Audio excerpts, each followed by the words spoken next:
Hey everybody, this is Aaron Harris, host of the Football Odyssey, and today I want to talk to you about Anchor.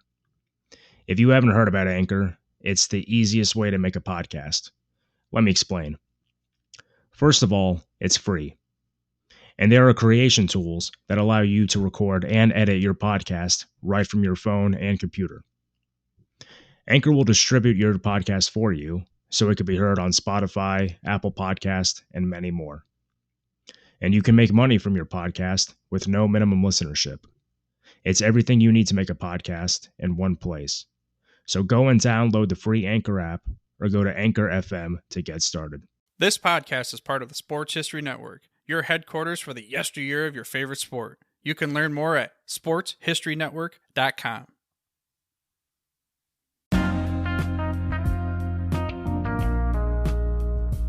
All right, everyone, welcome back to the Football Odyssey. This is your host, Aaron Harris. On today's show, I'm pleased to welcome Tim Hanlon. Tim is the host and producer of Good Seats Still Available, a curious little podcast devoted to the exploration of what used to be in professional sports. In this episode, Tim and I discuss his roots as a podcaster and take a trip down memory lane for a fun and nostalgic conversation surrounding defunct football teams, rival football leagues, and much more. I think you all will enjoy hearing what Tim has to say being on the other end of an interview, and I highly recommend his show to anyone who hasn't listened to it, but appreciates obscure and vintage sports stories. So with that being said, thank you everyone for tuning in, and enjoy the show. All right, Tim Hanlon, the host of Good Seats Still Available. How are you, sir? Oh, I'm doing great. I appreciate your calling me and asking me to do this. I'm honored. Yeah, of course, it's a pleasure. You're 40 years into the show now? Jeez. Yeah, I sometimes it seems like it just started yesterday, and on usually when a deadline is bearing down on me, it seems like it's been forever. So it's somewhere in between, but yes, according to the calendar, it's been 4 years. The show as it currently is, do you think that it's consistent with the vision you had going into the show? Or do you think in some respects it's kind of taken on a life of its own? Wow, good question. Look, the whole premise is a somewhat odd and borderline perverse fascination, interest in teams and leagues no longer with us. Right? That could be defunct. That could be previously domiciled. It's even, frankly, gotten a little bit into things outside of team-centric leagues and sports. Right? So events like the Tour de Trump, for example. Other. I think the Superstars is going to be something in our future. I mean, there is these. You can bend and squint really hard, right, and sort of remember and see sort of professional events and leagues and teams and all that kind of stuff. It really just started, frankly, as a diversion, right? Just an artistic, if you will, diversion from the day job. I work in the realm of media consulting for the media industry, advertising and technology and stuff. And the family. I got two, teenage girls. That's all you need to know. That my wife and I have to, you can't control them, but you can only hope to contain them, right? But this is something for me, and one of these weird things as I've sort of supposedly grown up has been this very just sort of persistent interest in these teams and leagues that no longer exist, and I've always tried to figure out an outlet for it. I always thought it was going to be maybe an encyclopedic kind of book. I thought perhaps that would be the blog thing, but the podcast sort of phenomenon really kind of captured my attention about 6 or 7 years ago from the day job side of things. And then I just literally forced myself to go to a conference in Chicago a couple of years ago, about 5 years ago, called Podcast Movement, still around. And it's really sort of a DIY kind of thing. It's like, hey, interested in podcasting? Well, here's 2.5 days of people telling you how they did it, how they do it, what to watch out for, how to monetize, all that kind of stuff. So I just, I was like a sponge And I said, screw it, I could do this. And having been a college broadcaster in the past, I've worked as a journalist in the past, right? So it just all sort of came together, and learned the podcast pieces to it. So when I started out, to your question, I really kind of just wanted to just literally just pick a team and every week try to have a conversation around it, preferably with somebody who was either part of it or there at the time. But as we sort of moved along, I recognized that there, as the decades roll on, people die, Right. and the stories get forgotten. And there's a lot of great stuff out there, and you can go into Wikipedia and all that. But I really like to talk to people who are, if not at the source, have spent time digging into the source of these stories, and frankly, largely because nobody else was doing it. It felt untapped to me. I always, when I was growing up, I always remember going to like the bookstore in the sports section and wondering, I was just waiting for that defunct book to be there on the shelf and go, I should have done this. And it never came. So I figured, podcasting is probably the quickest way. And conversations, I'm just amazed at just how many doors it's opened and further puzzles and enigmas it's laid out for us. Because as we've talked about on the show, and we'll talk about in a few minutes with football in particular, um, defunct, forgotten, relocated, and all those things. Um, in the realm of pro sports, it is the gift that keeps on giving. And it's as relevant today as it was from when the first ever pro baseball franchise came and went back in the 1800s. Yeah, there's no doubt about it. And like when I first found your show, it was about a year and a half ago. It was kind of a godsend because I love obscure sports stories and particularly football. But you've developed this whole community around you that loves these underserved stories that you're not going to get from a lot of the mainstream media outlets. And that's kind of the beauty of podcasting, where anybody can kind of create their own multimedia story around whatever they want. So I think it's good that you chose podcasting in particular, because it's different whenever you make a YouTube video or when you have a blog, where I think you're the one who's coming off as the authority on a subject. Whereas with a podcast, you can have people who are either there or people who have given in-depth research to the topic, and they can kind of tell you what they learned. Yeah, look, and I never, I am by no means an expert on anything. I mean, I may be an occasional expert on certain teams or leagues that I'm personally interested in. But I will tell you, the vast majority of topics that we've gotten into, I'm either ignorant of, was unaware of, or frankly wasn't necessarily interested in. But it fits this sort of odd genre that I created for myself 4 years ago, unwittingly. So, but it's curious, right? That we say it's a curious little podcast. It's not so little anymore, thank goodness, I Right. guess. But the curious part is absolutely there, because I try to approach it was as there's a whole ton of stuff I don't know about some of these stories, and frankly, even the ones I'm most passionate about. Right. So, as longtime listeners will know, this started out as more. I think we've discovered is sort of a personal, I guess, abandonment in my teenage years from the team that I latched onto back then, which was the New York Cosmos of the North American Soccer League. Right. And what I found thematically is, yes, a lot of this, although not exclusively, but it does tend to sort of skew male and a little older.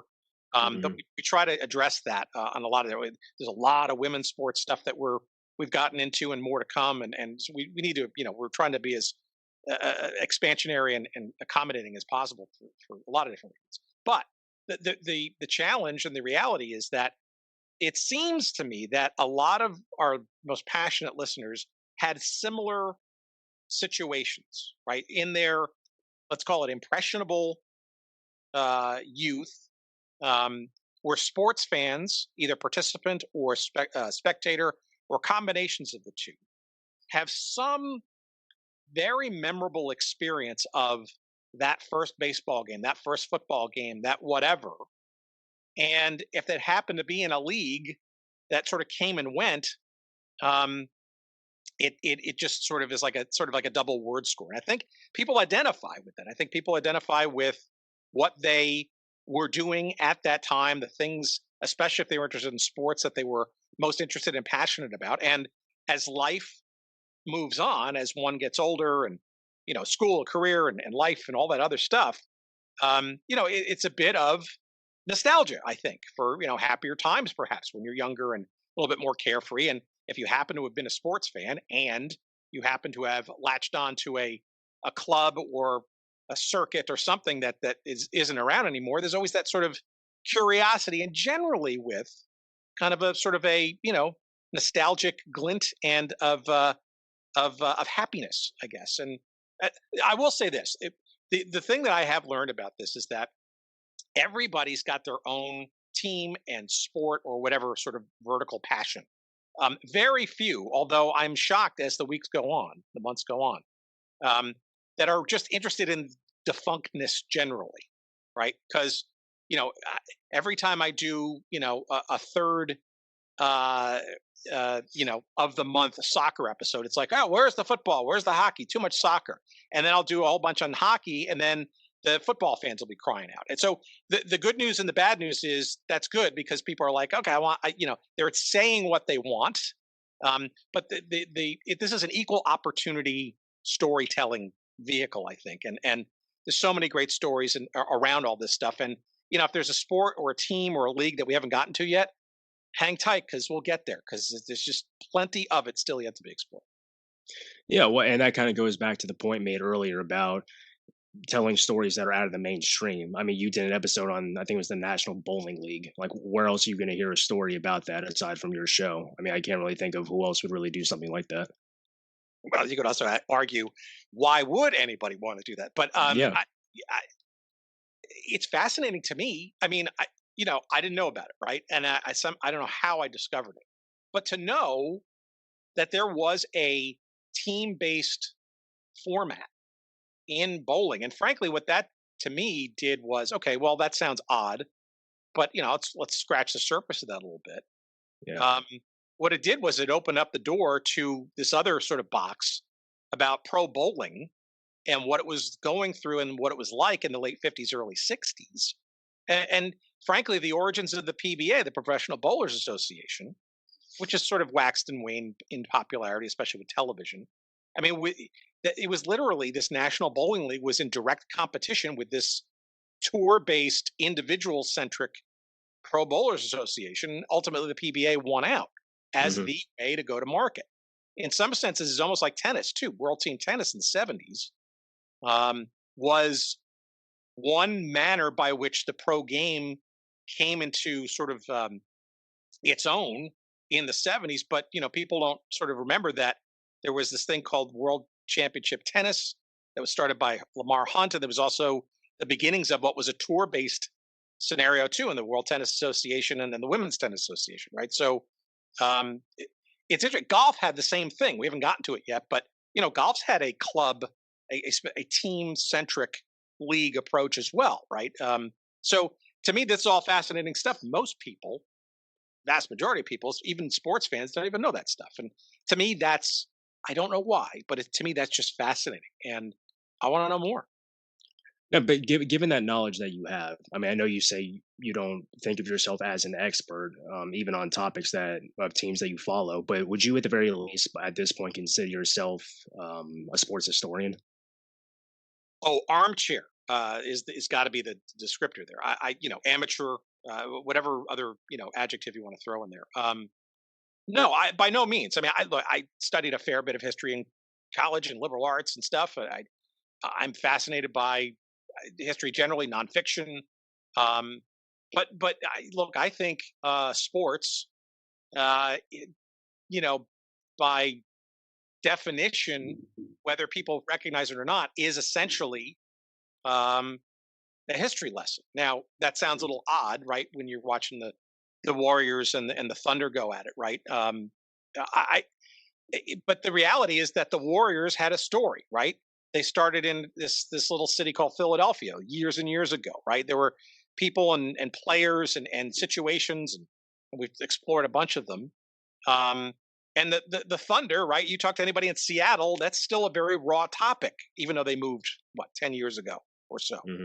To me, these are living, breathing histories of sports, right? Doesn't mean you have to be, you have to do the research and do the work and to enjoy it. No, but to me, it's like, okay, how did this get here? How do these teams? You don't just sort of wake up one day, oh, there's this National Basketball Association. Well, there's a whole fitful story of how this NBA came into being. I mean, if you grew up like I did in the '70s, I was on life support, but it certainly was nowhere near what it is today. I mean, I could tell you stories about, going to New Jersey Nets games in the Rutgers Athletic Center while the Meadowlands Arena was being built, and that being, supposedly going to be the savior of this franchise. That the Nets played all over the place. They played in armories and the AB. I mean, just all kinds of stuff. And to me, again, that's sort of fascinating. And you always wonder. And I guess the fascination is like, in the old days when you would sort of read the media guides or the yearbooks and stuff, you'd sort of see this history. It's like, okay, little snapshots of sort of how this team kind of got there, where the name come from, why the logo is the way it is.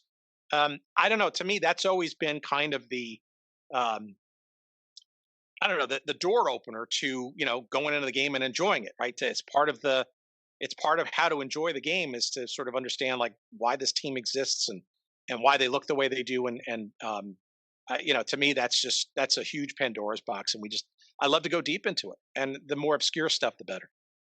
Yeah, I completely agree because it seems to definitely like these kind of stories. You definitely need to have a sense of history more than just sports, but you can learn it through sports too. And it's kind of like Aaron, it's also this too. And look, now I'm going to start to be, old man yelling at the clouds, right? So, I'm of a certain age, right? My mid 50s, right? So, young enough yet old enough, right? And sometimes I wonder which, depending on the time of day you ask me. But I do think that these kids today, right? Yeah, the pro sports is professional with a capital P. mhm. Which is fine, but it's gargantuan, right? It's big business. It's private equity. It's SPACs. It's you know, not that money hasn't been part of the fabric of pro sports from the earliest days. It certainly has, um, and some of the themes are universal. Big boys and their toys, centrally owned versus franchised. Um, all kinds of sort of things that unions versus the owners and that kind of stuff. But the level at which this is now, and we've seen it with the Super League, right, in Europe, with the ill-fated Super League. We think ill-fated. Um, I don't know. I'm the biggest soccer fan you're going to find, especially of the U.S. variety, which is a fairly hardy bunch. Um, but we're approaching 30, 32 teams in MLS. You know, I, do we need how many more? Is there another baseball franchise or two still to come? Uh, you know, uh, NHL is getting to 32 soon. With the Kraken coming in, and I don't know. I mean, maybe there will be room for 30, 40, 50 teams. I don't know. It just to me you wonder just how far all of that goes, and if it takes an economic cycle or two to kind of shake things loose to the foundation a little bit more. I just don't know if it's completely expansionary forever, right? And I, I just to me that also gets away from a little bit of sort of the heart, the soul, the fun, the joy, the competition, that kind of stuff. And I think, frankly, like I said before, everything old is new again. All these things, all these issues just keep coming around and over again. This thing going on in Europe with this proposed Super League is absolutely a great example of where and how and when does it go too far. And I'm not saying that the Super League idea is necessarily wrong. I think it is largely. I don't think it goes away. I don't think it's going to stop, big check writing owners you know, to billionaire more.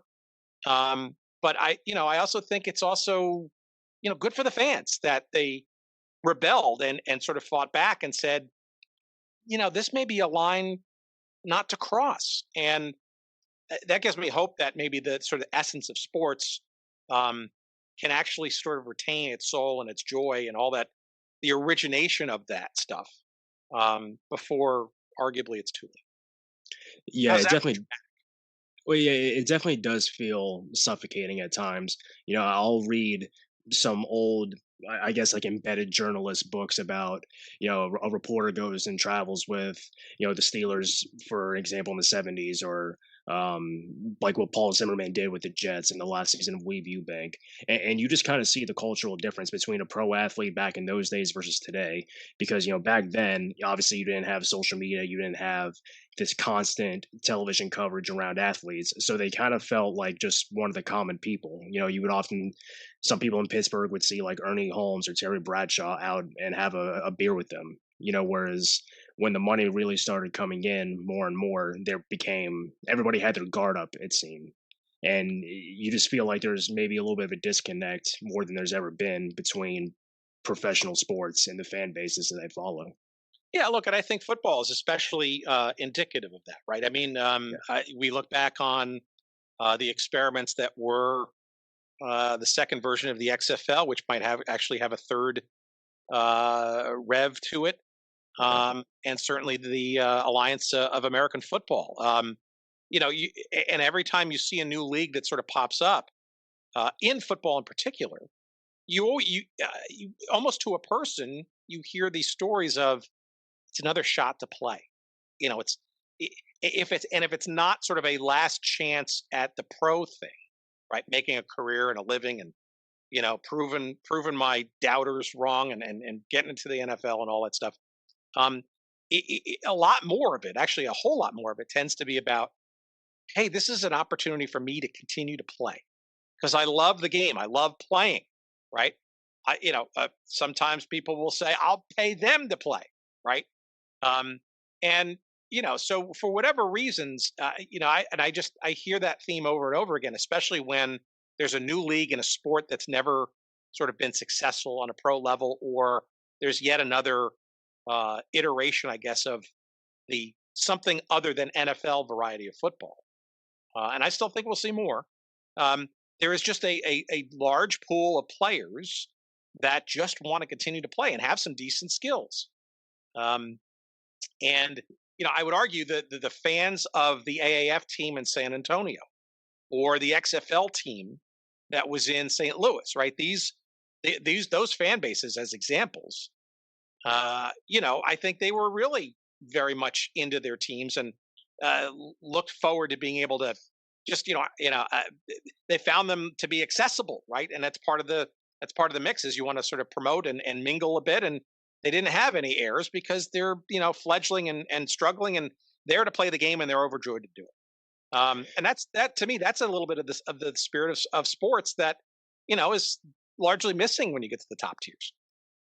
Yeah, I like how you bring up how a lot of these leagues are in some regards a shot of redemption for people who want to continue playing football, and I think most of them do it with the intent of trying to get back into the NFL because the money they're going to be making with a league like the AAF is not going to be beneficial to them. Yeah, I live in Atlanta, and I actually went to an Atlanta Legends game, and you can see that the fan base I think is there. It's obviously not huge, but you see people generally wanted to support them. But in the back of your mind, you just always kind of think, is this really going to last as long as the executives want, or even maybe some of the diehard fans want? You know what I'm saying? Yeah, It almost just seems like when it comes to a competitive football league or a rival football league, it's just doomed to fail. well, I think that's the way the NFL wants to hear you say that, right? Precisely. But I look, we've done a ton of episodes. One in particular with our pal Jeff Pearlman when he came out with his USFL book a couple of years ago. Just a couple of years ago already. It's hard to believe. Seems like it was yesterday. But um, I believe that there is a slot, there is a place on the calendar for spring football. I know that the snobs will say, "Wow, developmental or spring league or all this kind of stuff." I I think there's an absolute opportunity to play the game in some level of professionalism in the spring months, right? To satiate um, that football interest and to either develop or give additional opportunities to a another layer of player that isn't necessarily at the top NFL level. And, if it's somebody coming down from the big show or going up to the big show or just there for the joy of the game, so what? There's a plethora of players that would qualify to play in that kind of realm. I think there's an appetite for it. There's certainly a market for it. I think that the demise of the AAF and the second XFL, there are different reasons for each of them. But I don't think it's because there's not a market for football in the spring that's not just training games for colleges. Yeah, I think there might be a market for it, and this is something that you talked about with Scott Adamson when he was talking about football in Birmingham. And he was talking about at the end of the conversation how whenever, nowadays, if given the choice between watching like Major League Rugby and some off-brand football or what have you, he would rather watch Major League Rugby. And, the younger version of himself would, laugh that off. But I do kind of wonder if like the overabundance of the NFL could sort of create this exhaustive effect for rival leagues in the spring, particularly because for me personally, I think I'm as big of a football fan as they come. But really, by the time the Super Bowl is over, that's my chance to kind of deplug from what's going on in the NFL. I have a very passive interest in the draft. I don't really follow free agency. And just as a history fan, that's a time for me to watch a lot of the older games that were well before my time. So I kind of wonder if the overexhaustion of having football 4 out of the 7 days a week, plus college football, if you're a person that's in a market that has really successful teams in both college and NFL, are people just burned out by the time February comes about? No, I think that's a fair point, and I think that's actually healthy, right? But the NFL certainly likes to keep the season going all year round too, right? They do own a television network, right? They do pump up this draft as sort of a mega event on its own. There's all kinds of things that they try to sort of throw out there as sort of, yeah, the European League idea was certainly one of those things. I agree. As long as you don't sort of see it as a direct competitor or as even skill wise or professionally, I just think that there is this sort of insatiable appetite for discretionary spending of income, especially when the pandemic sort of wanes, right? To go out and enjoy. I think some would argue the NFL experience is like a lot of pro sports already out of reach for the average fan, right? So there's the adjunct to that market where you could actually see some level of the pro game. At the end of the day, it's also content, right? There's how many dozens of channels out there and now streaming services and stuff. They're just eager to get stuff out there. I get the sense that that there's not going to be any shortage of people trying to continue to sort of push the envelope on that kind of stuff. I come back to it as this isn't necessarily competing with the NFL. I think it's a great opportunity for rule changes, right? And experimentation and stuff, right? I mean, that's what the minors are kind of for in lots of other sports. So, for example, I'm fascinated when the CFL came to the United States for a couple of years in the 90s, right? Why not a wider field? Why not a longer end zone? Why not, backfield in motion? And sure, I mean, 3 downs, why not? I mean, you could make the argument that the NFL could use a few adjustments itself, right? And let's also look back too, right, in history, right? Without the AFL, you don't have the field goal posts at the back of the end zone. You don't have or the versions, right? All that kind of stuff. WFL too, frankly, for that matter. So and that's, by the way, that is absolutely part of the history of all kinds of pro sports: NBA basketball, the NHL and hockey, the NASL with soccer. With all innovations. Those are the things. And look, we're still tinkering with the top tier pro leagues all the time, right? There are new rule changes this year for the NFL. Baseball's got the extra inning thing now with the guy on second. I mean, without the challenger leagues, right, this stuff doesn't happen faster. I'm glad you brought up the rule change because I think one of the things that actually holds back rival leagues, and this is actually something that would get me to watch, is the fact that they try just to replicate the same style of football that the NFL has. I think a lot of people look at what had happened in 2001 with the XFL and think, "Oh, that was just a gimmick. No one's ever going to fully buy into it." I know what was his name, Michael McHugh, who was the commissioner for the United Football League. I think in your episode with him, he had mentioned how he wanted it to be real football. Well, in my opinion, to keep to keep a game football, to me, you need to have a line of scrimmage, and the ball can't move past the line of scrimmage more than once. Whether you're throwing or kicking, once it's past, it can't go forward anymore. Like I would personally welcome a league that say, okay, we're gonna play football like it's 1914 or whatever. We're not gonna require you to, you know, be in place for 1 second after you shift. You could have multiple men in motion, only 5 or 6 men on the line of scrimmage. Like I would actually watch that. That's what I want to see. I mean, even the second iteration of the XFL, I watched because they had a double forward pass. No one was building an entire offense around that, but I still just wanted to see because I'm not seeing it in the NFL. So I think a lot of leagues just completely brush off any rule changes as gimmicks when I think it could benefit them tremendously. Well, look, I think there's actually that you do this more basic for football, and that's make the players two-way. Bring rosters down. Maybe limit the rules a little bit, right? To so they don't sort of pass out from Right. exhaustion, right? But Yeah.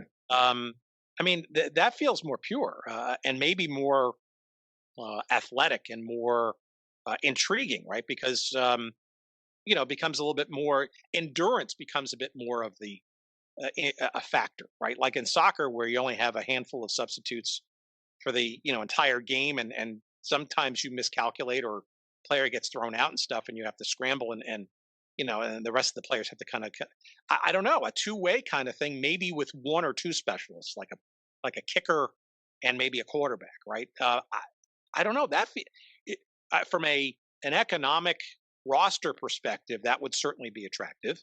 Yeah, I definitely. think you could sell it as a purer version of the game, and I think it could be a nice little extra twist to or a differentiator from the quote unquote classic NFL. And maybe, by the way, at the same time, identify some new players and some new ideas and concepts as to how to improve the big show. I don't know. Well, yeah, definitely. I mean, and that was something that in your episode that you did with Jim Foster of the Arena Football League, that's one of the things he looked at when he was working for the NFL and then went to the what was it, the Hall of Fame game, and he got to talk to like Night Train Lane and kind of talk about the two-way players, and everybody agreed, that's how it should be. I mean, my favorite part about football is all the different formations.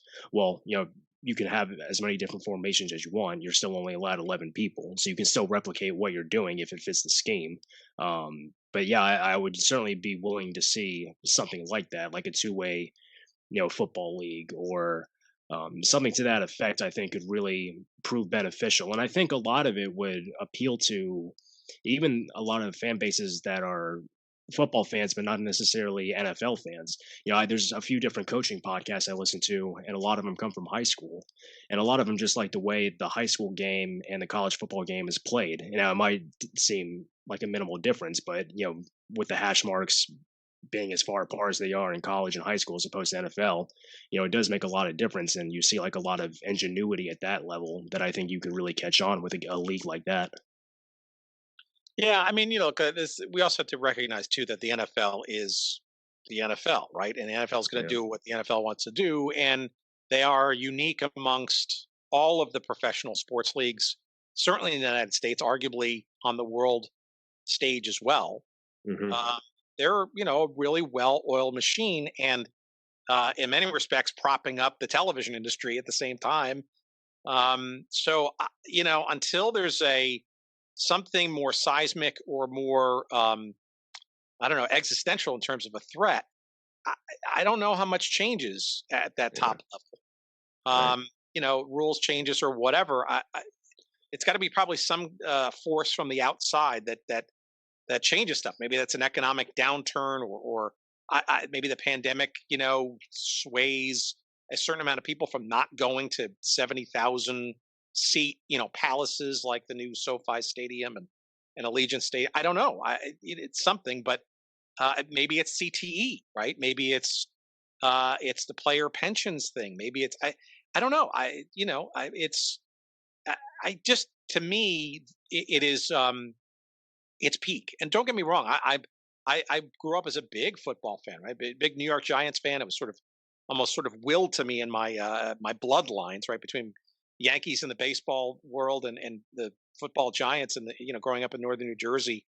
That was just part of the deal. But it's harder to relate now. I don't know. For maybe it's old age and just uh, curmudgeonness creeping in, but it also feels a little. I'm not a gamer. Okay, I'm not a bettor. Um, Hmm. I don't. To your point, I don't follow the draft super religiously. I don't do fantasies. So maybe that's the adjunct that if I was doing any of those things, that would probably get me more connected to the NFL. But to me, I'm not. It's harder to. It doesn't resonate with me as much as it used to for whatever reasons. No, as like an older fan, do you miss back when football was played on a in baseball stadiums? Well, that's funny. No, let's be honest, right? I don't think that was optimal for anybody. It wasn't I mean, Yeah. understanding the stadium issues at the time and how cost efficient that was and how to satiate two major sports, and I see why there was, but I can't imagine as a player that was approaching anything but fun. I don't know if anybody has any nostalgia for that. I mean, it's intriguing to me because I remember it, right? I remember, Yeah. the Oakland Raider games in particular, right? It's probably the Right. largest infield. I mean, the first football game I ever went to was a Jet game at Shea Stadium, um, and it was more clouds of dust than there was, turf coming up from people's shoes. So I don't know if I don't know how much romance there was to it. I think it's just that just was. I'm certain that most of the players could not stand it. I know soccer players couldn't stand it for sure, but football I'm sure couldn't stand it either. And I'm sure the baseball and the other uses for the stadium didn't like it either because that gridiron that gridiron's forever, if you will. It doesn't neatly go away. It's gotten better these days with artificial turf, but Yeah, I I don't think know. for me, I just like I see like that aesthetic in my head of just players in the 60s and 70s getting up with like dirt all over them, especially if it's raining, then it just gets really muddy. And to me, it just feels like such a gridiron game, even though it's played on a baseball field. I think it just complements the sports image very well. Well, it was certainly more rough and tumble back then. I think it was certainly more. Look, I think those players are, and by the way, this applies to just about every pro sport. Are not only undervalued and under remembered, and but they need to be financially supported. And Mm. there's Right. absolutely stories about the pensions and the concussion stuff and the health issues and all that stuff. I honestly believe we have yet to really fully see the ramifications of all of that stuff, right? So I think we have to temper um, our fond memories of growing up watching the games that we love, and remember too that a lot of the safety initiatives that have come since, and frankly the gigantic sums of money, right? Those two things were not part of the 50s, the 60s, the 70s, even the 80s for a lot of these players and participants. And they're the ones whose legacies and stories that we're fascinated by. Yet they're also probably the ones that may be suffering the most and/or not being fully compensated for their issues, injuries, and a lack of paycheck. And there's a big sort of hole in my sensibility about that and how that can be. There are a number of different sort of areas where that is being addressed, but I still see plenty of gaps. Yeah, Jim Otto couldn't even walk hardly whenever he retired. So yeah, there's definitely only time will tell how it all plays out. But to your point about I guess people who aren't remembered as well or underserved, as a listener, I feel like the World Football League kind of holds a special place in your heart that I don't think other leagues do. And that's just kind of my feel as a listener. I'm curious if it's fair for me to say, and if so, why is that the case? No, that's a good assessment. I think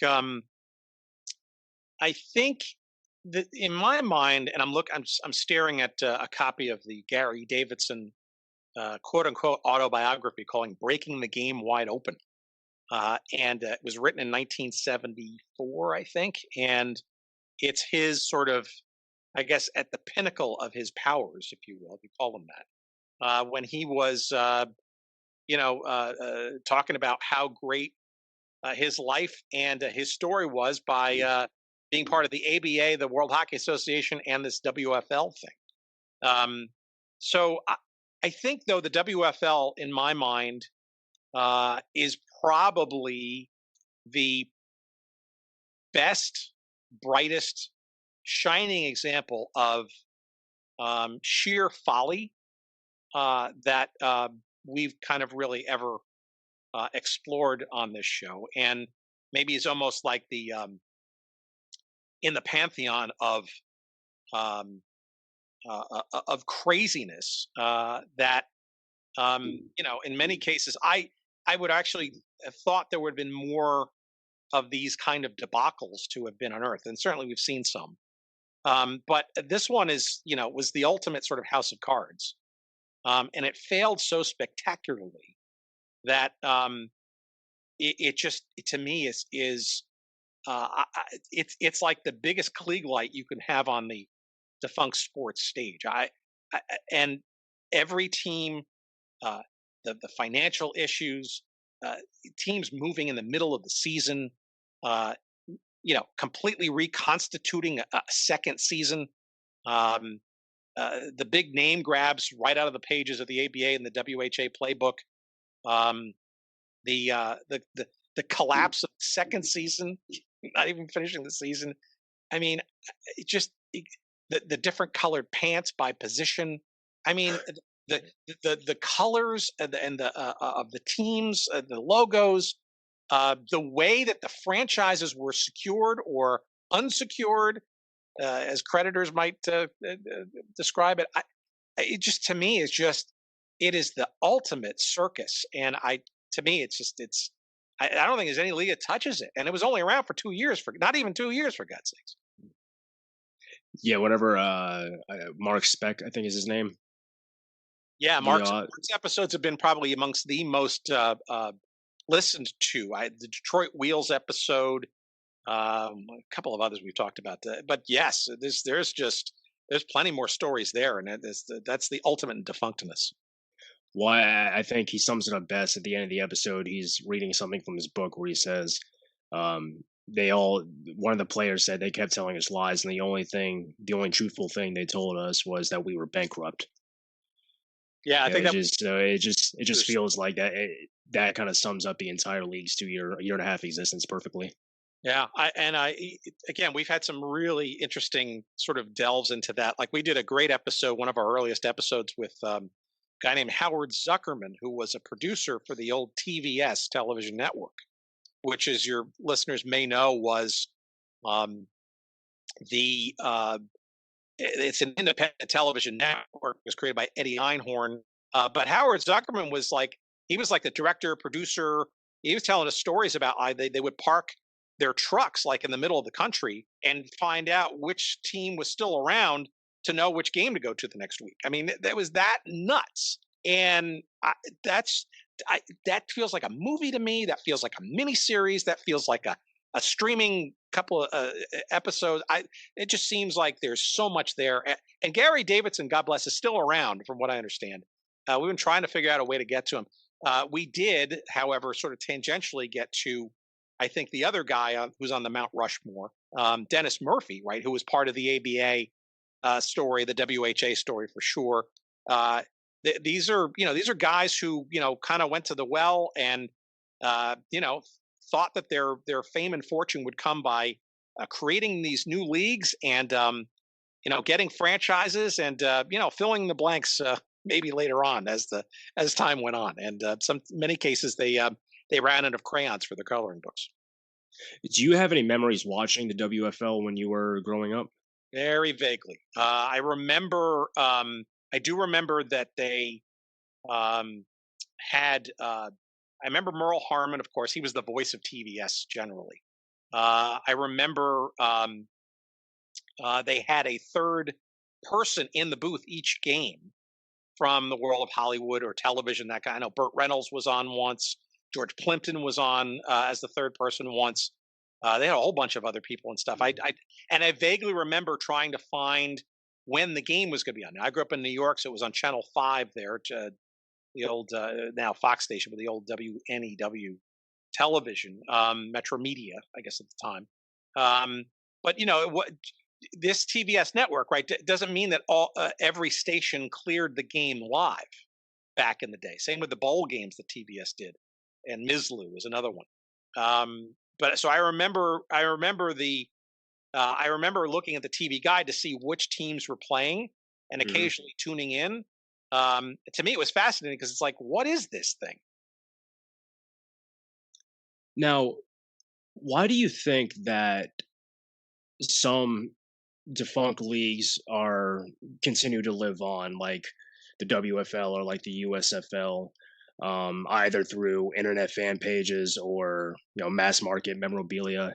And why do you think others are just kind of completely lost to history, like the American Football Association or the Continental Football League? Yeah, that's a good question. I think memorabilia has a lot to do with it, and the realities of trading cards and eBay and maybe coming back in the realm of NFTs, where they're truly digitally authenticated and fraud free, so to speak. I think some of it has to do with that. I think that's maybe why baseball has lasted so long in terms of like being the ultimate sort of history project. Because I think baseball was the earliest sport really in this country, and was merchandised probably earlier than most of the professional sports today. And it just feels to me like it's probably the sort of the quintessential portal, I guess, to people's memories of those sports and leagues. Right? Is that program, that ticket stub, that pennant, that signed, 8x10 glossy. I don't know. I think it also there's also a bit of media involved, meaning if it was sort of a 1960s onward kind of league situation, there's probably a fair chance, especially as the years roll on, that there would have been either radio/audio broadcasts or television, now video broadcasts, and that just ensures stuff going on. I mean, YouTube, right? Let's talk about YouTube for a second. Please. It's God's gift to any sports fan. A lot of other genres too, for that matter. But and there's more being made every day. But just the ability to find those clips of the WFL, or to see that there was, what the AFL actually looked like in full color, aside from the occasional documentary on Showtime or something. It's all there, right? And here's the kicker, right? All the stuff that's come since literally gets put up there forever, right? So every single game, highlights as well as full actual games of the AAF, right, in its one glorious season, will be forever etched in the annals of digital media, right? So it's never going away. So there's going to be people who go back and go, holy crap, this thing existed. I mean, it's almost like discovering old television shows now that all these streaming services are out, and they're trying to figure out, mine all this stuff for library and stuff. Like, I'm a huge David Letterman fan from the 80s and 90s, right? So there's this guy named Don Geller, who literally, it's just like his life's work. He's like 70 years old now. He literally has every episode from all the David Letterman shows digitized, and he curates all kinds of stuff, and they all live on YouTube, right? No, there's no TV network with the rights to David Letterman's show anymore, but it's there. It's fascinating, and it allows me.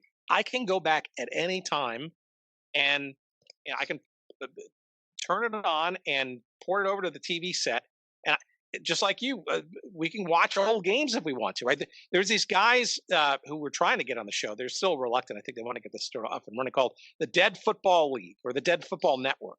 You're Yeah. probably aware of them, right? Yeah, And absolutely.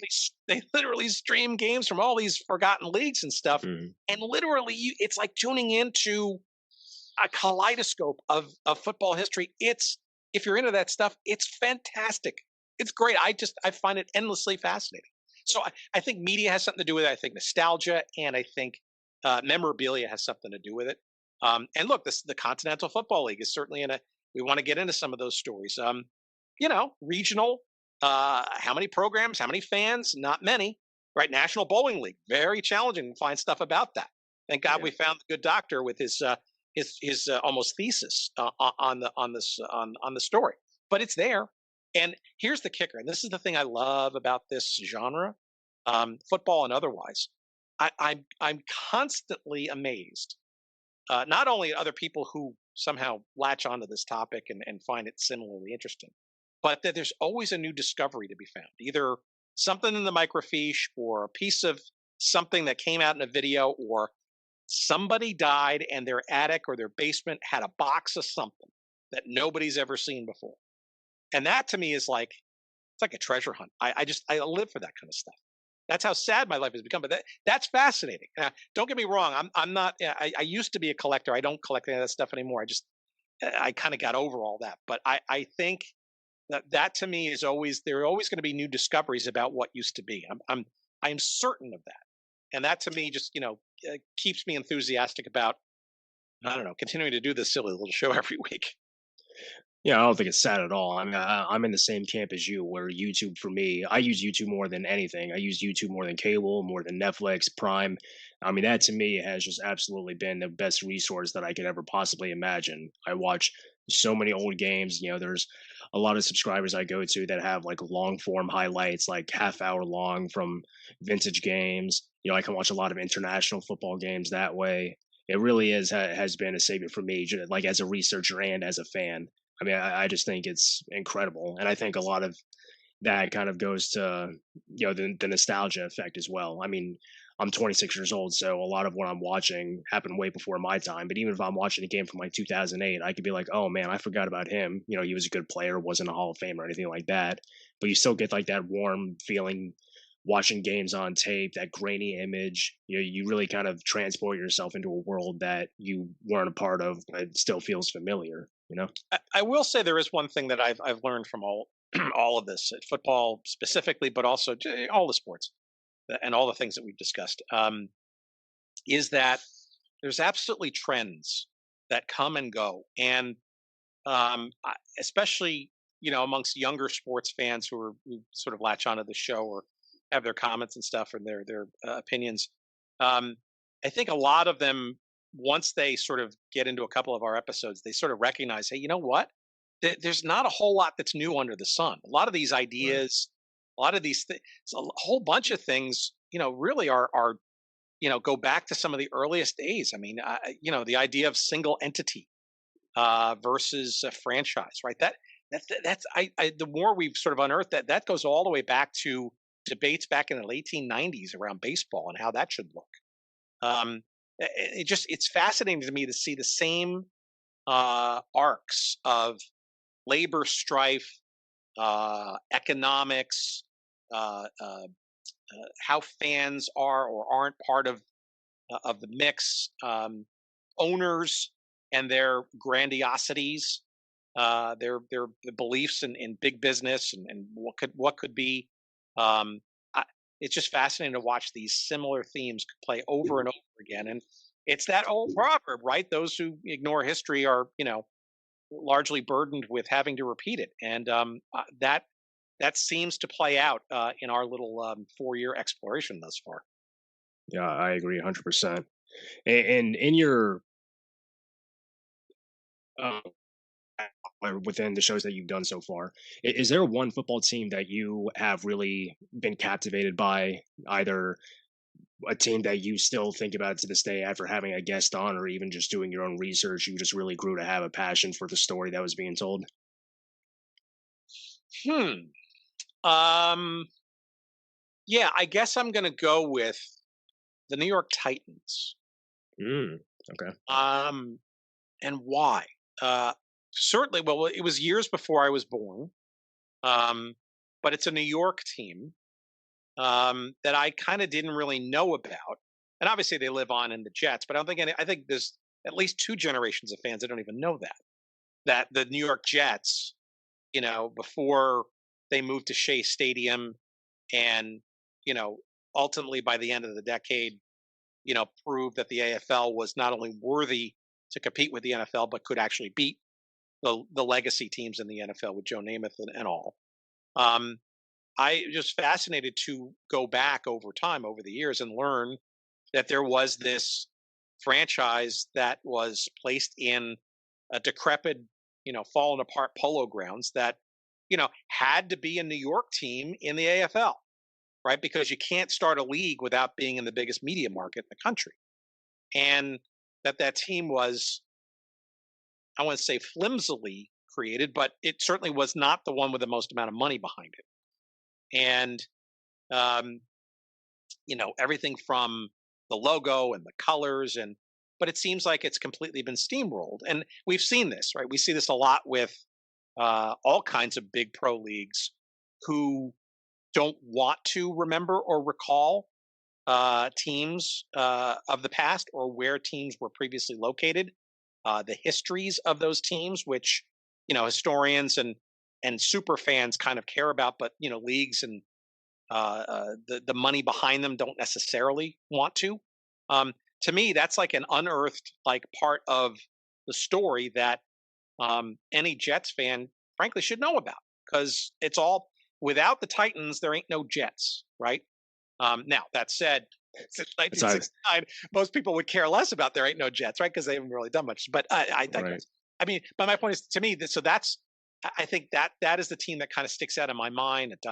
Don Maynard, and there's to me, that's a fascinating 2.5, almost 3 years, and it's also, by the way, part of the story of New York at the time, right? So Robert Moses, the reconstruction of the city to be much more accommodating to cars, the advent of Shea Stadium, right? Why did that come to play? Because two baseball teams left in 1957, right? And they wanted to put a new baseball team in there, and this Continental League, which we've also explored, is part of that too, right? So without that, you don't have, hey, here's a new stadium being built, we could also put a football team in there. So it's weird, but it gets into all kinds of different layers of history, and you could be, I guess, forgiven for not knowing that from 1960 to 1963 there was an an AFL football franchise known as the New York Titans. And that to me is a really good example of the kind of stuff we love to obsess about. Yeah, I haven't listened to that episode, but I did listen to the one about the Jets. I can't remember what the author's name was, but he wrote a book about the Jets outside of Namath. Yeah, Um, Bob Letterer. Yeah, it was a great yeah, episode. yeah, I thought that was a really good episode because I mean that's a team that I don't think a lot of people really think about. I mean, obviously they're going to live in the people's memories forever because of the upset of Super Bowl III, but it's fascinating when you watch that actual Super Bowl and you kind of see how everybody really had to pull their own weight. I mean, Joe didn't really have the best game he's ever played of his life. Matt Snell had to carry the rock a good amount, Riggins and Don Maynard. I mean, I think it was a really good approach to a story I feel like has been told often, but he really approached it from a unique angle. So I really enjoyed that episode too. Well, thanks. We obviously focus on sort of incarnations, I guess, and the Jets obviously still exist today, but the AFL version of the Jets don't, right? And that to me was almost, that's obviously the exclamation point of their AFL lives, was that winning that championship, right? And many Yeah. would argue it's never been the same since. But to me, that's all part of the tableau. And look, as you know, and I appreciate all of your um, in-depth listening, because you've had some great questions, and it shows that you've actually listened, which reminds me to ask yourself to have your mental health checked, because there are other things in life than listening to every single one of our 200 and some odd episodes. But I still appreciate it. It is not only is it fascinating to me, I'm just amazed at just how much there's still out there to unearth, and how many other people out there find it to be similarly interesting. I just wonder. I wonder what's ahead. I mean, there's so many different stories that are percolating. You may know that if in my social media feeds, I'll occasionally post something that I call future episode watch. Hmm. Right. So, and I said it earlier in our conversation. I mean, this is kind of the gift that keeps on giving, right? It's like the old Jay Leno commercial with Doritos. If you finish, well, don't worry, we'll make more. The Oakland A's might be the next ones, right? So Right. Yeah. stay tuned, right? So as it it's weird, but this storyline, this niche is ironically timely as today's headlines, and that's we love that stuff, and that's kind of why we keep doing it, and until we're probably told otherwise.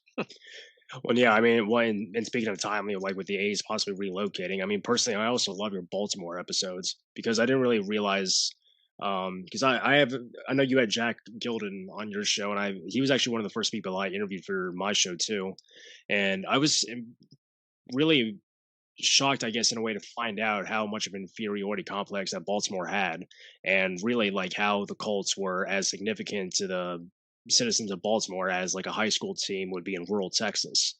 So like, and whenever I've noticed that when you have an episode about Baltimore, you're trying to kind of search for an answer on where does their legacy exist, right? Because Indianapolis isn't really going to give much consideration to what happened in Baltimore. They have created their own history, and Baltimore has moved on with the Ravens.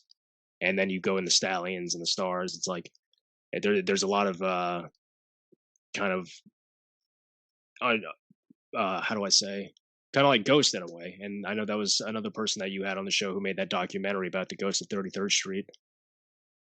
Yeah, I mean, we kind of a lot of times when there are teams that um, either don't exist literally, they came to a cul-de-sac and just died an ugly death, um, or they've gone on to other incarnations.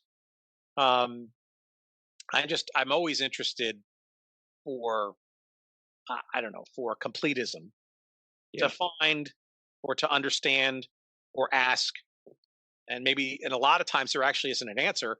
Where do these histories officially live? Hmm. And for leagues and teams that are gone completely, um, that can be an open-ended question. But when you talk about, say, the Minnesota North Stars of the NHL, well, that's a team that broke into different parts and went into different places. And then when a team comes back after having been abandoned as a market, in the case of Minneapolis St. Paul, do they get the opportunity to kind of rekindle that and bring that back in, since it is a return of NHL hockey to that market?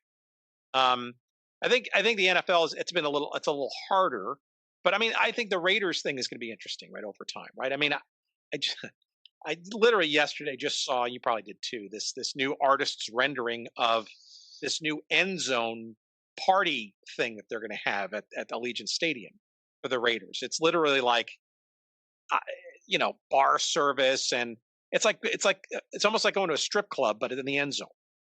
Maybe sans the scantily clad lady. I don't know. Maybe that's part of it. But you It's look at Vegas. it's Vegas, baby. Sure. But you look at the renderings. It's like, do we really need a Tao nightclub right Right. in the Yeah. end zone? I mean, okay. So put that aside. But if I'm an Oakland fan, I mean, from like the first version, the AFL version, right, and even the NFL version before they moved to LA and then back to Oakland. I'm talking about the first real original Oakland lineage from AFL into NFL, and the true Al Davis years and the Stickum and all that stuff, right? And I look at what these games are going to look like on television and in person in Las Vegas. I don't know. To me, there's a break there. I'm not saying I enjoyed the Raiders and the way that they bent the rules a lot, and played their sort of brand of football, but it was a brand, right? Yeah. You knew what you're getting, right? It was black and blue, literally, or black and gray in this case. But I don't know. It just feels hollow to me. I, so to me, where does that? I'm going to say that. So where does that Oakland Raiders legacy live? officially, I guess it's going to be in Las Vegas. That's where the Raiders live now. Okay, and I guess that's the politically correct answer to that question. But if I'm an abandoned Oakland Raider fan, and I grew up, not rooting for the 49ers, nor ever will. I Right. don't know. My allegiances are now kind of probably, up for grabs. Maybe I don't even come back to the game anymore. Maybe I don't care anymore. Maybe I just move on with my life. Maybe there's another league that comes in and says, "Hey, we're going to play in Oakland because Oakland was an abandoned market," right? And we've seen this before too. So does Birmingham. So does Memphis. All these. There's a lot of these cities that, you know, uh, are still have great football fans, but somehow have been left behind. There's an example. And God bless the Raiders. I mean, I take the payday too, I guess, but I don't know. It doesn't seem like the Raiders that got us to where we are today. Well, they returned to Oakland once. I'm not going to rule out that it could happen again down the road. Well, you're more of an optimist. I don't. I think it's I'm not saying I think it's going to happen, but yeah, I guess in today's world you can never rule it out. I mean, Oakland, I think, is one of those teams too that will, like, kind of, we talked about how some teams just live on. Like Oakland, I feel like even though they're in Vegas, when I hear the Raiders, I still immediately think of Oakland. Like Vegas is separate from the Raiders as of right now in my mind, unless they were to have some real success over the next few years or so. I'm still going to associate the Raiders with Oakland. Yeah, I mean, frankly, this is where the chief marketing officer comes into play because you can Right. utilize it, right, and arguably say, hey, we're gonna reach out to all of the fans from the East Bay eastward, shall we say, to Las Vegas, and we're gonna claim all of that geography for ourselves. Let the northern wine country and the Bay and then the Silicon Valley, let them have the 49ers, right? But the rest of it and beyond, and maybe there's got to be some ways to sort of make it happen. It still rings hollow to me. And look, let's be honest too, right? We all know what's going on with the A's right now. It's gamesmanship, right? It's you got to do what you got to do to get communities and the tax dollars and the tax Yeah. breaks and all that kind of stuff. And I think that's actually even a bigger source of ill what for what pro sports looks like. I mean, it's real estate, right? You look at what the Braves are doing. I'm going to get off the football topic, but you look at what the Yeah. Braves done, right, in Atlanta, right? You live in the area, right? I'm curious to hear your thoughts, but I'll start with mine. I don't, I get it, right? You create a new ballpark for yourself in a well-off suburb, um, and you build it as part of a larger real estate complex that gives you other revenue streams and more control, I guess, over your financial future. But okay, but put that aside, and then say, okay, baseball, the Braves, a team that's lived probably one of the longest lineages of all of baseball, all of sports in the United States. And they're playing in this stadium that's literally like part of an office park. Um, and I haven't been there, but it's my understanding and my reading and what I've seen on television. I don't know. That feels a little hollow to me. But then again, maybe I'm just being an old curmudgeon. What do you think? I mean, to me, that's what I fear is the next phase of pro sports. And I don't know, it just feels more like it's real estate development instead of sport. I personally am okay with it because I believe the surrounding area really is state of the art. And I haven't been to too many other baseball stadiums, but you have to sell more than just the game at this point, right? Like you really have to try to reach fans who maybe aren't even fans of the sport. Like personally, I've been to they call it the Battery, and I've been there several times, but I've only gone to a few Braves games because, for someone like me, I enjoy the atmosphere there. I enjoy the bars, the restaurants, the amenities that it provides. I can see where some people maybe like the more traditional avenue of a ballpark. But compared to where the Braves were playing at, I think it was Turner Field. I mean, it's an area that I think they could have tried to spruce up, but they really didn't for a while. And I think oftentimes you'll see what happens is a lot of these teams move. And I think you can comment and attest to this because the the stadium commissioner, whoever oversees it, just doesn't take care of it or update it to a certain point. There's always going to be a better offer out there, but I think to a certain point, if the current tenants aren't going to try to keep you there, then it only makes sense to look elsewhere. No, I understand that argument. Trust me, and the economics of it. And look, the casual fan, I get that too. I get the I just, but I remember this going to the first time to City Field in New York for the Hmm. first couple of Mets games in the new place. It's great. By the way, I think it's better than Yankee Stadium, which is more like a mausoleum than anything else. But um, it feels like it's an amusement park, Yeah, and don't get me wrong, you want to have fun at the ballpark, no doubt, right? But when the game feels like it's starting to become more of a sideshow versus the main event, that's when I right. start. And again, I'm not naive to the idea of how business runs in pro sports. But I just fear every time the game becomes more the background. Like I think with betting, I think betting is um, Yeah, an interesting development, right? And look, gee, what could go wrong, right? The yeah. sanctity of the sport, the competitiveness, right? I mean, the Astros with what could go wrong? Seriously, what could go wrong with betting in sports, right? After years and years and years and years of pushing back on that, hello, Pete Rose, right? Yeah. You don't think that something's not going to happen there? I mean, Did and that's when it's too late. When that sanctity of the competition gets somehow breached, I we're all in big danger then. I don't know. I don't know if sports ever recovers from something like that. did you ever read the book Interference by Dan Moldea? I have not. Yeah, he was a journalist that predominantly he reports on organized crime. I don't know if he's still writing, but he wrote a book, I think, in the late 80s, maybe it was the early 90s, as essentially about the relationship between various NFL owners and gamblers and kind of the relationship between some players and bookies that they knew and about placing bets. It kind of cuts deeper than the like Alex Karras, Paul Horning suspension. And it's an interesting book to kind of see, I guess, the relationship. I mean, there's no finite evidence that any game was ever fixed or that any points were shaved aside from, well, I don't know if there wasn't actually successful. There was an attempt in the 40s in the 1946 championship game, but yeah, stuff like that just definitely kind of show, and also details sort of like the NFL securities department attempts to thwart these efforts.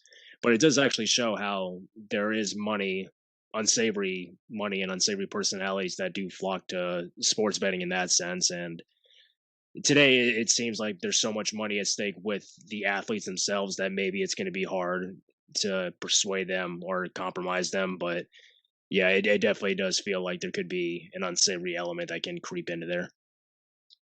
Yeah, I mean, I just can't imagine it's. Look, it's very interesting, right? I mean, 6 years ago, 7 years ago, this wasn't even a conversation, right? It wasn't even Right. Yeah. a possibility. I mean, Las Vegas being the home of an actual pro sports franchise in a top tier league was unthinkable, but it exists today. I mean, uh, cannabis, right? Is essentially legalized now, not the federal level, but essentially almost everything but, right? Hmm. Uh, so there are a lot of things that just times move on and times evolve. But again, I keep wondering about the sport. I live in Chicago now. My wife and her family, I married into this Cub fandom thing, which is really more of an illness than it is anything else. But I tolerate it because that's what good husbands do. But you see Wrigley Field, right? It's the friendly confines, but it's now one big real estate project, right? It's all about the parks and the buildings around it and the hotel now. And again, I'm not trying to sort of be nostalgic for the old days. Hell, I wasn't even here, until 2000, right? But I do Hmm. understand I do understand the history. I do understand, that the average fan is being priced out of games, and I understand that it's you walk in now into Wrigleyville, it's become more like a theme park. And you know, if that's what it takes to keep fans and casual fans interested in coming and paying for the games and stuff, it's great. But I go to games when I go to games, or maybe I'll go back again soon. Um, it feels to me more about having a party, and you could care less about the game. And I don't know. There's a game going on here, and you're entitled to do what you want to do while you're at the game, but I don't know. The sport is like kind of there, and I hate to see anything that kind of makes the sport itself kind of suffer. And if look, football's probably got the biggest to lose, right? Because they've got the most money sort of at stake, and I worry about that too. Yeah, well, I think that's kind of that's one argument that a lot of people make when they flock to college football. I mean, living in Atlanta, I'm surrounded by a lot more college football fans. Whether it's Alabama, Auburn, UGA, obviously, but people just say they love the atmosphere of college football because it's the game. Obviously, when you go to I mean, the Falcon Stadium, Mercedes-Benz is state of the art, but I'm telling you, Tim, when I was there, I went to a game, I think, well, it had to be 2 years ago because last year there was no one there, but they were playing the Rams. And I'm telling you, man, like it was a great stadium, but the team just was obviously in a bad season. And a buddy of mine, we got nosebleeds, but we could go down to the next deck without any trouble.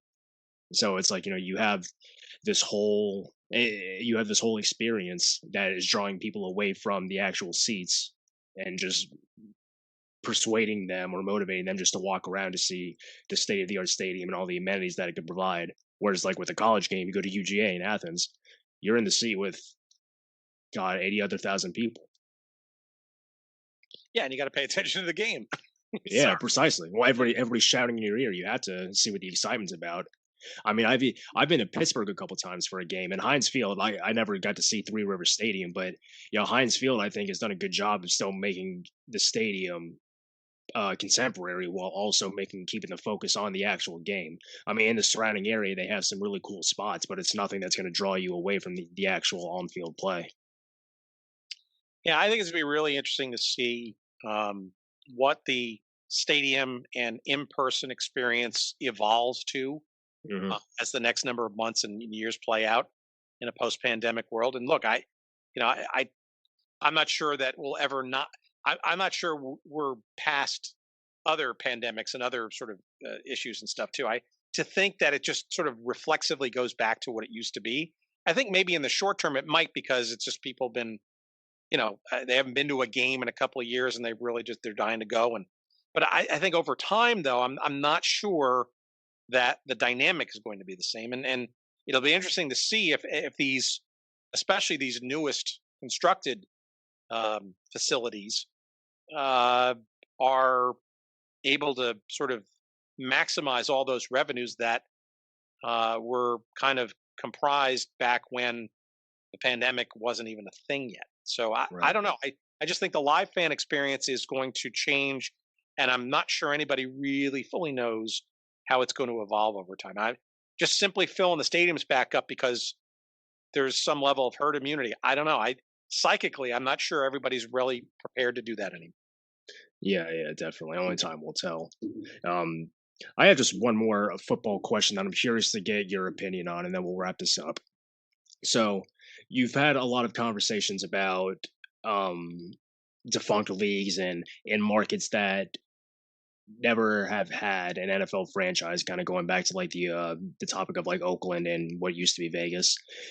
In talking to various guests and authors that you have spoken with, do you find like one consistent theme, or maybe not one consistent theme, but consistent themes across these off-brand football teams in cities like Orlando, Birmingham, San Antonio, and Sacramento, and so on and so forth, that kind of draws people in only for it to fail after a few years? Like, do you notice like consistent theme between these cities, or do you think each market is kind of unique and can't be really clustered together?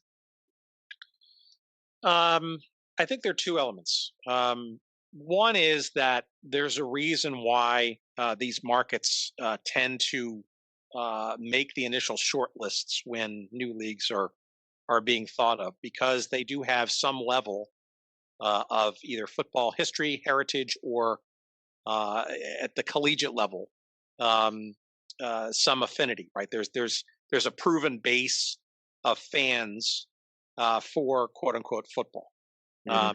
And I think all those markets and then some tend to prove that. I think the other though issue um, that comes into play, and we've sort of explored this a little bit on some of our other episodes, is uh, let's call them smaller markets.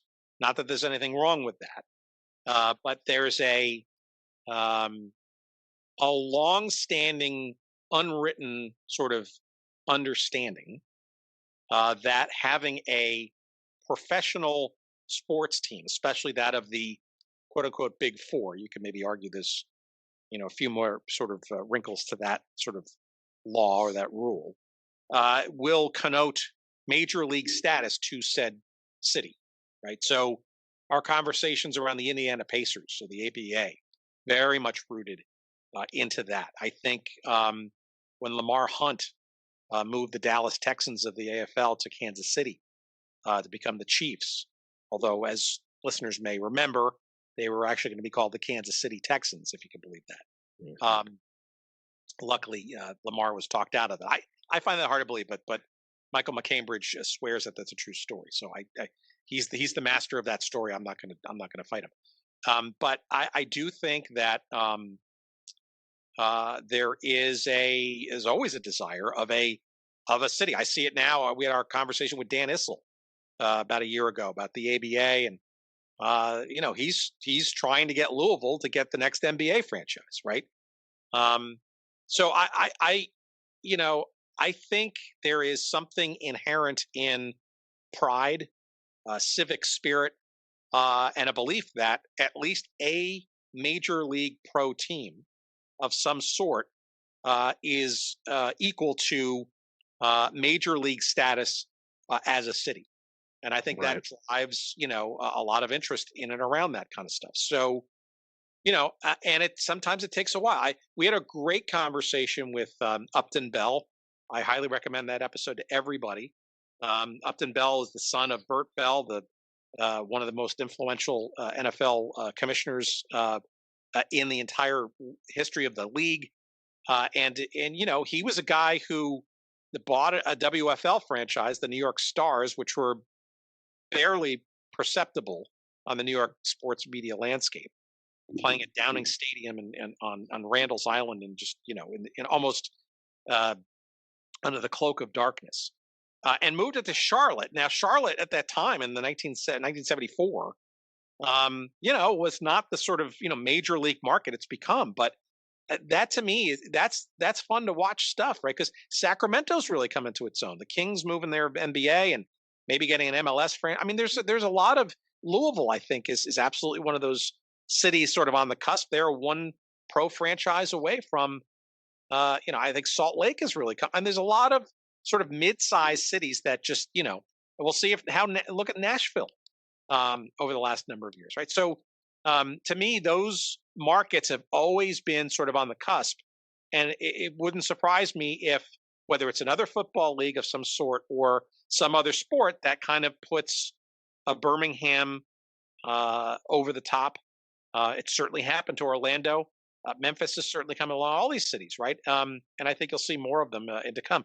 And again, look, who thought Las Vegas would ever get to that level, aside from being a destination? And look at it now; it's got 2, maybe going on 3 top-tier sports franchises. Yes, Orlando for me is a tough one, man, because you have 3 teams in Florida already, and you also have, well, I guess maybe you would never get a franchise in the NFL that would move there, but I guess I could see another competing league that could draw an audience in Central Florida. It just kind of feels like you had the Jacksonville Jaguars in North Florida that capture the northern audience, Miami and South, and Tampa Bay in this sort of central location. But I guess I cannot imagine Jacksonville staying in Jacksonville. I could easily see them moving to Orlando and regionalizing that franchise and doubling down and doubling their money in the process. I think it's absolutely achievable. No disrespect to Jacksonville, but Jacksonville's I remember the Jacksonville T-Men of the North American Soccer League episode this week for the former New England T-Men. I mean, Jacksonville is I've been to Jacksonville. I went to the Super Bowl there. It was fantastic. It's a lovely city. They got some great food there. I love the layout of the bay there and stuff. But there's already they're already hemming and hawing, and the stadium is not anything that's going to last on a longer period of time and stuff. And Orlando's been sitting there waiting, and it wouldn't surprise me, and I think it might be a win-win for everybody.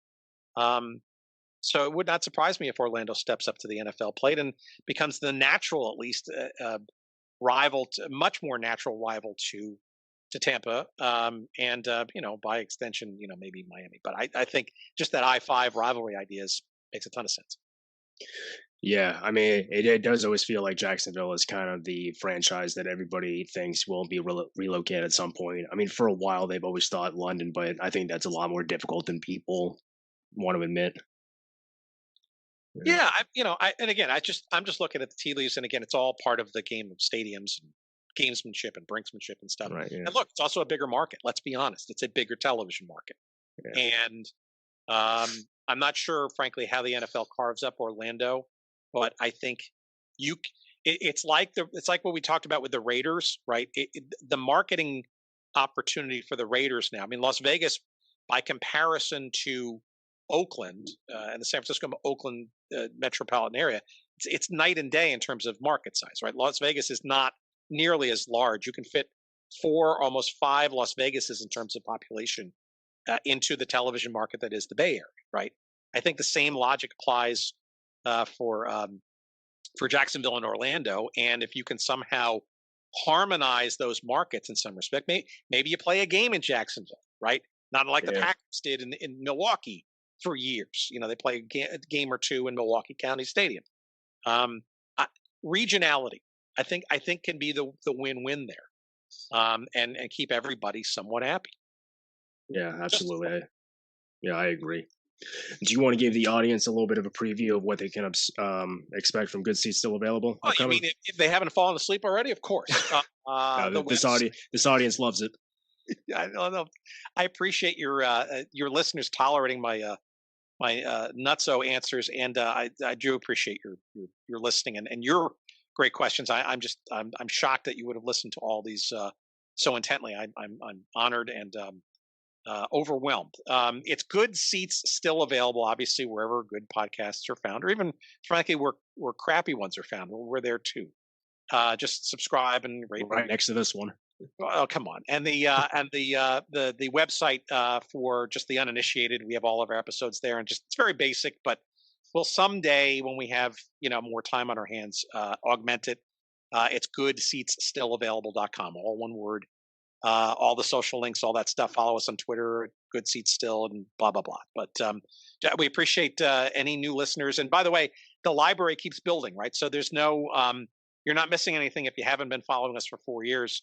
Like Aron has. Well, actually, he's only been a year and a half, right? But there's a library there, and chances are there's probably at least the beginnings of a topic you're probably interested in. And if we haven't gotten to yours yet, hang tight, send us an email, and we'll hopefully get to yours sooner rather than later. You mentioned this before. Do you plan on doing a live episode at some point? I think I heard you say. Yeah, I certainly want to do all that stuff, right? So I want to do a live episode or two. I'd love to do some. We could do a book club or a movie club of some sort. Like we could do something around there's so many different sort of adjuncts there. We'd love to do some documentary type stuff, and there's a whole bunch of things. But it requires time, and it's not. This isn't the day job, so right. When it becomes the day job and we have to make a living at it, for now it's just been more of a passion project. But we appreciate all the listeners and stuff, and we haven't even hit up people with Patreon or any of that kind of stuff yet. So there's probably a bunch more things we can do to make it even better. But I'd like to think that that's all yet still to come. So if I don't exhaust myself first. Well, I know there's a lot of people out there that can't wait to see what's coming. So everybody, Tim Hanlon, Good Seats Still Available. I highly recommend it. Tim, thanks for taking the time. I really had a great time talking to you.